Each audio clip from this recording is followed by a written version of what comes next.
네, 반갑습니다. 8월 13일 화요일 아침 시황입니다. 자, 오늘은 네이버 화면으로 준비를 좀 해봤습니다. 자, 뉴스 자체도 많지 않고요. 일단은 뭐 조금 설명을 해야 될 부분들이 여러 가지 기사로 좀 나눠져 있어서 한꺼번에 좀 보려고 합니다. 자, 일단 뉴욕 증시 상황을 좀 살펴보게 되면 다우 지수는 마이너스 0.3 좀 내렸어요. 그 다음에 나스닥 같은 경우는 0.2 상승했습니다. S&P 500은 변함이 없고요. 내용만 봐서는 그렇게 나빠 보이진 않다 이렇게 할 수 있겠습니다만, 자, 전체적인 흐름을 보게 되면 상승 출발 이후에 내려오는 모습이 확인되고 있죠. 자, 즉 다우지수는 상승 출발했다가 마이너스로 전환됐고요. 나스닥은 상승 출발했다가 뭐 그 정도 수준으로 마무리되긴 했습니다만, 장중 상승이 제법 있었던 것을 감안한다라면 여기도 마찬가지로 후반부 들어오면서 밀렸다 보실 수 있겠죠. S&P 500 역시 마찬가지. 그래서 지금 보면은 기분 좋게 출발했다가 전체적으로 밀려 내려가면서 끝났다 이렇게 보시면 되겠습니다. 이유는 뭐냐 한번 살펴보도록 하자고요. 증시에 또 발목을 잡는 그런 애들이 분명히 있을 거라 생각하긴 하는데, 일단은 뭐 이런 뉴스들은 우리가 다 알고 있죠. 네, 어제 말씀드렸기 때문에 CPI 발표, 이제 PPI가 먼저 나오죠. PPI가 먼저 나오고, 그 다음에 CPI가 제일 중요하다, 뭐, 이렇게 생각하고 있습니다만은, 이번 주에 발표되는 경제지표가 일단 PPI부터 시작을 해서, CPI, 그리고, 소매 판매, 이런 식으로 세 가지가 연달아서 발표가 되게 됩니다. PPI는 생산자 물가지수, CPI는 소비자 물가지수입니다. 그래서, 생산자 물가지수가 어떻게 되느냐, 그리고 CPI를 통해서 이제 그동안 우리가 인플레이션에 대한 압박감을 어떻게 이렇게 느끼고 있느냐 이런 거에 대한 부분들로 보실 필요가 있습니다.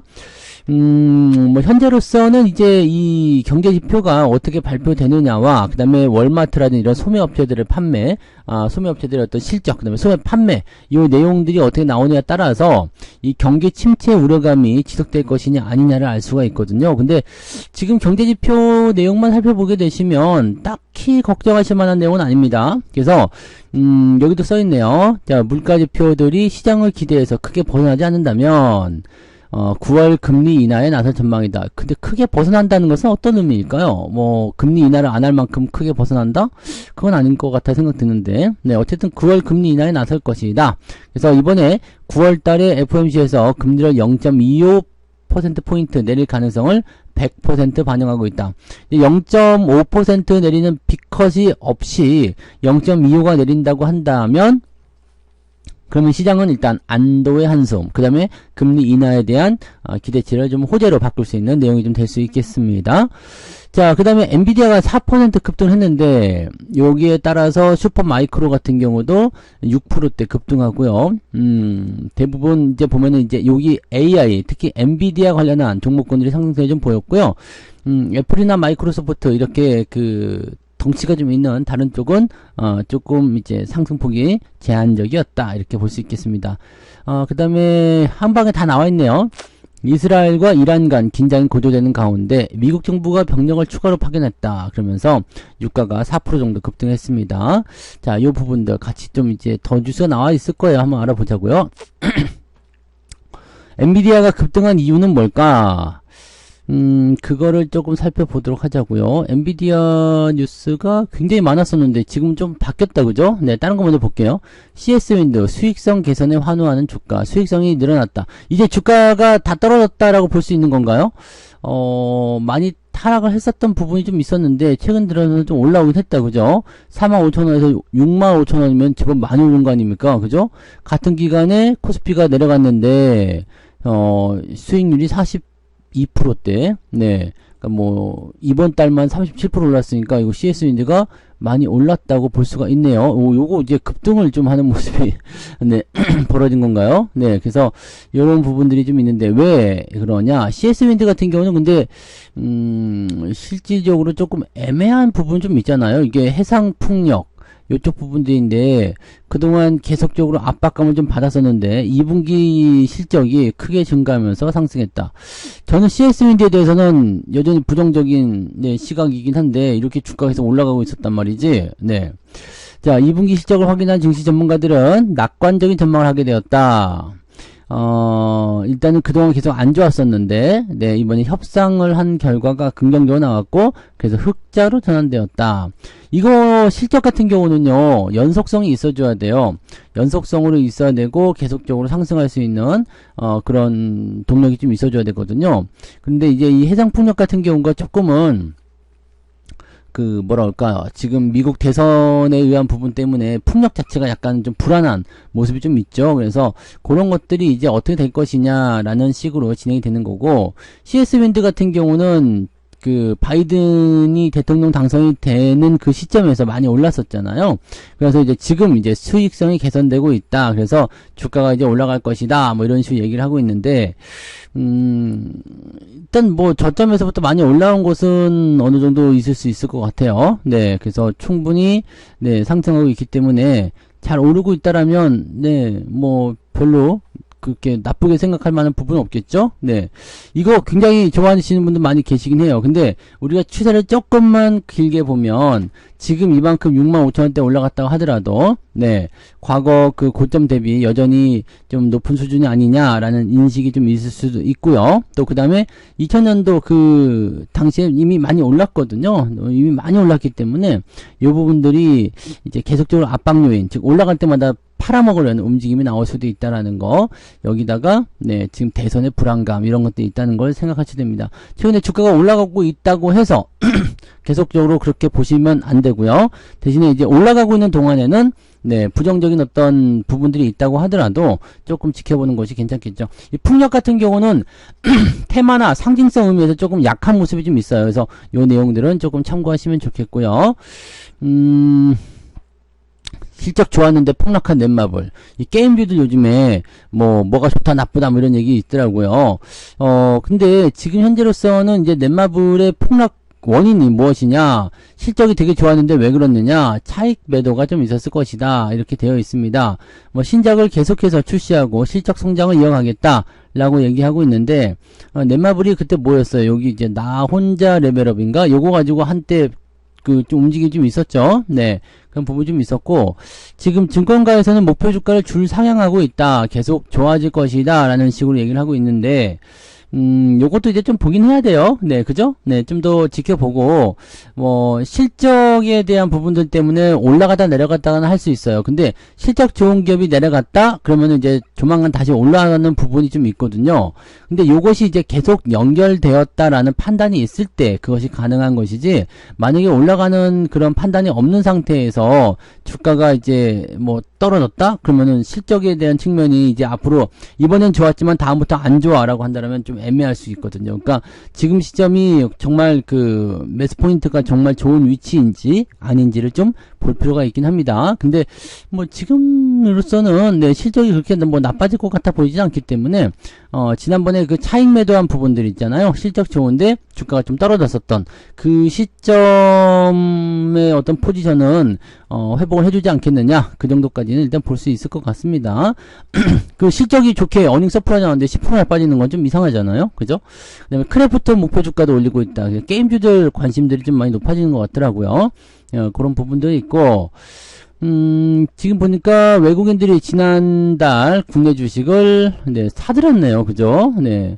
많이 판 줄 알았는데 오히려 2조 4천억을 순매수했어요. 이거 말씀드렸었잖아요. 그러니까 물량이 조금밖에 안 나오는데 주가가 많이 떨어지는 것은 얘네들이 프로그램을 건드려서 프로그램 매매가 좀 쏟아질 수 있게끔, 그러니까 적은 걸로 완전히 이 작은 매매로 이 시장의 반응을 크게 이끌어냈다고 볼 수밖에 없겠죠. 그러니까 오히려 더 매수를 했다는 얘기인데, 후반부에 매도를 하는 부분이 있었지만 그 후반부에 있는 매도가 결과적으로는 전반부에 들어왔었던 매수를 전부 다 잡아먹지 못했다는 것은 그만큼 많이 사고 조금 파는 형태가 있었다. 그 다음에 어제 같은 경우 또 외국인 매수가 바로 들어오기 시작하니까 또 상황이 또 그새 바뀔 수 있죠. 그러니까 실제적으로 외국인들이 이탈을 했다거나 그런 모습은 없다라는 얘기입니다.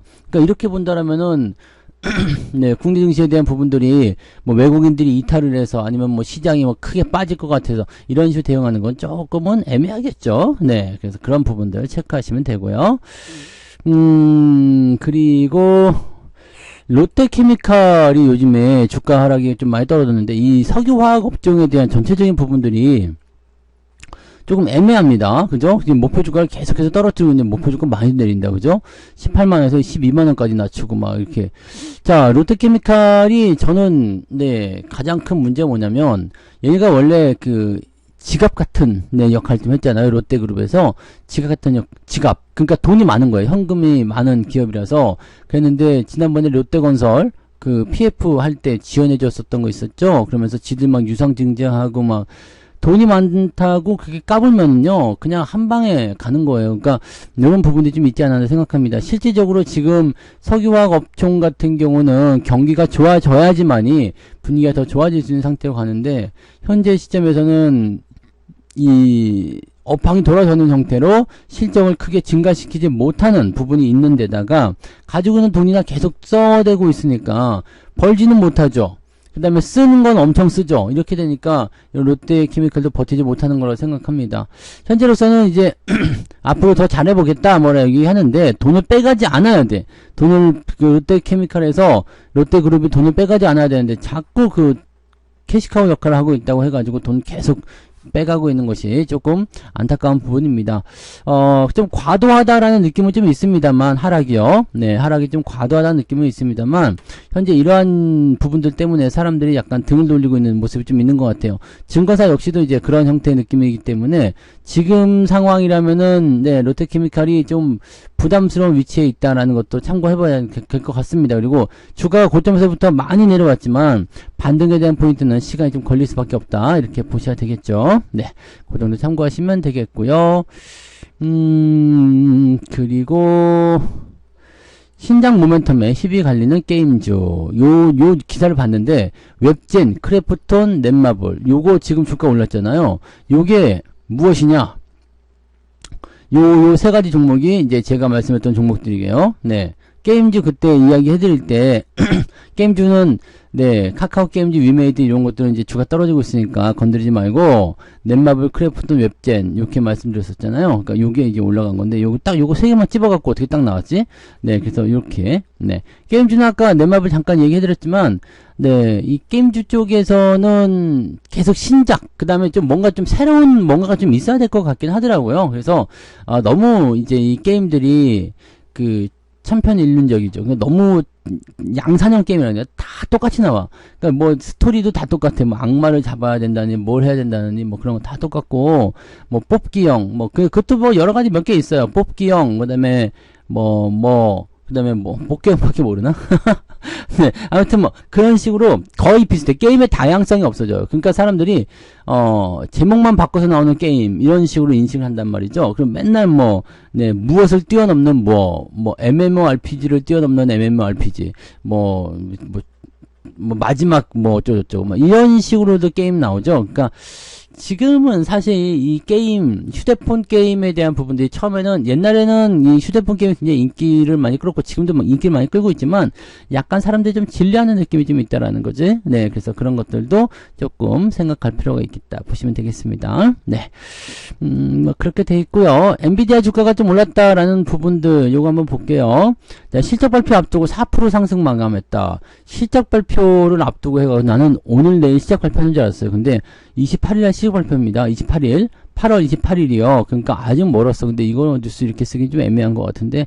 자, 미리 선반영시키고 있는 것일지도 모르긴 하죠. 네, 엔비디아가 막 바닥을 찍었으니까 매수해야 된다는 어떤 추천도 나오기도 하고 뭐 난리가 아니더라고요. 그래서 AI가 이제 조금 많이 빠졌다라는 인식을 좀 하고는 있는 것 같아요. 그래서, 그러다 보니까 이제 주가가 다시 좀 급등하는 형태로 진행되는 것이 아니겠는가라는 생각 좀 있고, 28일이에요. 28일. 네, 28일날 시적 발표이기 때문에 선 반영을 시키고 있는 것일 수도 있겠다라고 보면 되고, 자, 몇 주간 엔비디아에 대한 매도세를 보면 자본 지출이 최고 수준에 도달할지도 모른다는 우려가 있었지만 여전히 수요가 많고 실제 공급은 제한된 것으로 나왔다. 이거 되게 중요한 게 뭐냐면 이거예요. 자본 지출을 늘린다. AI 쪽에 계속 투자하는 것이 맞느냐라는 건데, 여전히 수요가 많고 공급이 제한적이다라는 것은 기업에게 매력적인 투자처라는 것을 이야기해 주는 것과 똑같다고 보시면 되거든요. 그래서 그런 식으로 생각해 볼 수 있는 내용이 좀 되겠습니다. 그러면 오늘은 네, 하이닉스가 어제 조금 올랐었는데 선 반영을 시켜준 게 아니라면 오늘도 열심히 올라가겠죠. 네, AI 쪽 같은 경우는 일단 내년까지는 별 걱정이 없어요. 왜냐면 이미 올해 물량은 돈이 났다고 말씀드렸잖아요. 그러니까 올해 물량은 이미 끝이고 더 만들어서 팔 수도 없는 구조이고요. 이렇게 하다 보니까 실적의 증가는 일단 내년도까지는 지속된다. 적어도 올해는 실적의 어떤 부담감 때문에 주가가 흔들릴 만한 이유는 별로 없다라고 생각하시면 된다는 얘기겠죠. 네, 그 정도. 셀트리온이 항암제 포트폴리오를 확대했다는 얘기가 있네요. 바이오 쪽에서는 그래도 셀트리온이 그나마 잘 버텼어요. 그죠? 셀트리온, 그리고 삼성바이오로직스, 이런 종목들 잘 버텼고, 알테오젠이나 HLB는 약간 좀 불안감이 있어. 이게 코스닥과 코스피의 차이인지는 모르겠습니다만, 조금 불안한 감이 좀 있었죠. 그래서 그런 내용들인데, 이쪽은 뭐 그렇게 이름이 좀 어렵고 뭐, 그래서 잘은 모르지만, 지금 현재 주가 상황을 본다라면, 사람들 입장에서는 시장의 분위기가 약간 어수선할 때, 어디 특별한 투자처가 있나? 뭔가 이제 기회가 될 것도 같은데 마땅하게 사기가 어렵다 그럴 때는 개인 투자자들이 좀 선호하는, 네, 개인 투자자들이 선호하는 이런 바이오 이쪽의 움직임이 조금은 긍정적으로 진행이 될 수도 있다 라고 보실 수 있겠습니다. 그래서 그런 내용들 참고하시면 될 것 같죠? 네. 그 다음에는요, 뭐, 특이사항은 별로 없어요. 네. 뭐, 아까 말씀드렸던 전체적인 그 경제 동향이라든지 그런 부분들이 나오고 있는 것이다 라고 생각하시면 되고, 이번 주는 일단, 네, 이 경제 지표에 대한 부분들이 있기 때문에 그에 따른 기대감을 좀 보시면 되겠죠. 자, 이 국제유가 오르는 것에 대한 부분은 미국이 중동에 추가 파병을 할 수도 하고 있다. 네, 그런 소식을 했다가 있습니다. 자, 미국이 중동에 추가 파병을 결정했다라는 것은요, 악재로 보기는 어렵습니다. 왜냐하면, 잘 한번 들어보세요. 이란이 이스라엘에 대한 공격을 감행할 가능성이 크다. 그러니? 그러고 그냥 말면 어떻게 돼요? 이란이 이스라엘을 공격할 수가 있겠죠. 근데 미국이 중동에다가 추가적으로 파병을 결정했다. 그러면 이란이 공격할 때 공격하기를 마음 먹어서도 약간 조심스러울 수밖에 없겠죠. 미국과의 전면전은 사실 네, 그 어느 나라도 좀 꺼리는 부분이 아니겠습니까? 네, 그래서 지금 미국이 이렇게 항공모함이라든지 이런 것들 있지 그쪽에다가 배치를 시켜버렸어. 그러면은 전쟁이 안 날 수도 있습니다. 네, 이란이 공격을 할 것이다 라고 얘기를 하고 있지만 실제로 공격을 안 할 수도 있고, 하게 되더라도 그냥 영향력이 별로 없는 쪽에다가 과시용으로 그냥 할 수도 있다. 이 정도 보면 되는 거죠. 그러니까 실질적으로 이제 미국이 참전을 한다는 것은 이렇게 뭐 파병을 더 많이 진행해 줬다는 것은 전쟁을 억제하는 그런 정도의 효과도 있다고 보시면 되겠습니다. 그래서 이거 불안감 있잖아. 이란이 들어올 수도 있잖아 해가지고 유가가 급등하는 모습 보였지만 이게 네, 그렇게까지 영향을 줄 만한 포인트는 오히려 아닐 수도 있다라고 보시면 됩니다. 그러니까 미국이 그 병사를 파견하는 것은 전쟁이 일어나서가 아니라 약간 예방주사 같은 차원이다라고 보시면 될 것 같죠? 네, 그 정도. 네. 증권가에서는 네이버를 매수하고 카카오를 매도한다. 근데 네이버도 그다지. 네. 기사 굳이 볼 필요 없을 것 같아요. 네. 자, 다 한 바퀴 돌았네요. 뉴스 별로 없죠? 별로 없긴 없는데, 그래도 여러 가지 내용들이 복잡하게 얽혀 있어서 이렇게 한꺼번에 보시면 조금 더 오늘은 도움이 좀 됐으리라 생각합니다. 그래서 이런 부분들 참고하시고요. 자, 오늘은 여기까지 이야기해 드리고요. 네, 엔비디아 이야기 때문에 아마 반도체 쪽이 조금 더 상승해서 출발하지 않겠나 생각되기도 하는데, 미국 증시는 일단 혼조세를 보였기 때문에 아마 오늘 지켜보자라는 느낌이 좀 있을 수도 있습니다. 오늘 PPI라도 지켜보고 결정하자. 이렇게 나오게 된다면 대체적으로 네, 시장 분위기는 네, 혼조, 관망 이런 것들이 나올 가능성이 높습니다. 그래서 매매 포인트 같은 경우는 타이밍이 좋은 종목들 위주로 공략을 들어가는 것이 아니라면 일단 조금 더 느긋하게 관망하면서 가셔도 괜찮습니다. 우리나라는 오늘 내일 지나면 휴일이에요. 네, 15일날 광복절 휴일이기 때문에 시장이 하루 안 열린단 말이죠. 그러니까 거기에 따른 불안감들이 이제 오늘 내일 나타날 수도 있기 때문에 그런 것들도 참고하시면 좋습니다. 그래서 매매를 너무 서두르지 않아도 된다. 서두를 필요가 없다. 그 정도까지 말씀을 좀 드려보시면 되겠습니다. 그래서 그런 것들 참고하시고 진행하시면 좋겠네요. 저는 장중시황 때 다시 오도록 할게요. 고맙습니다. 본 방송에서 제공되는 모든 정보는 투자 판단의 참고 자료이며 투자의 최종 책임은 본 방송을 이용하는 본인에게 있습니다.